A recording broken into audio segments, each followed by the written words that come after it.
Todd Courser. Todd Courser will be charged with 4 felonies. Courser will be charged with 1 count of felony perjury, a 15-year felony for lying under oath while testifying before the House Select Committee. He falsely stated that a staff member gave him the green light to forge a signature on House legislative proposals called bluebacks. I know something about legislative proposals, serving in the United States House of Representatives as a congressman and the Michigan Senate. Only legislators sign legislative proposals. Courser will also be charged with 3 counts of misconduct in office, a common law felony, punishable by up to 5 years in prison. These charges relate to lying to the House Business Office investigators, instructing staff to sign bluebacks against rules of the House of Representatives, and asking a member to send out a false email. Cindy Gamrat will be charged with 2 counts of misconduct in office, again, each 5-year felonies. These charges relate to lying to House Business Office investigators and instructing a staff member to sign bluebacks against House rules.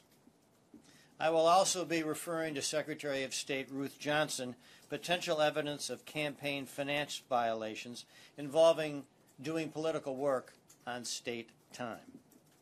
Because Mr. Courser is an attorney, I'm required as a member of the State Bar of Michigan to notify the Attorney Grievance Commission of these charges. They will potentially review the status of his law license as this case proceeds through the judicial system. Now, when I started this investigation on September 4th, I stated it would be conducted without fear or favor and without consideration of political party affiliation, and that is precisely what has occurred. When you're elected to serve in any public office, you receive a special responsibility from people. It's called trust. It's called judgment. It's called honesty. But Representatives Courser and Gamrat, sadly, failed to serve their constituents in an honorable fashion. And worse yet, we allege and we're convinced that we will prove in court beyond a reasonable doubt that they broke the law. We live in a time, in a moment, where people wonder, does government work anymore? We live in a time when people wonder, does wink and a nod justice or lack of justice rule the day? And we live in a time when people wonder and ask, is democracy all about insiders, some chummy club of a chosen few?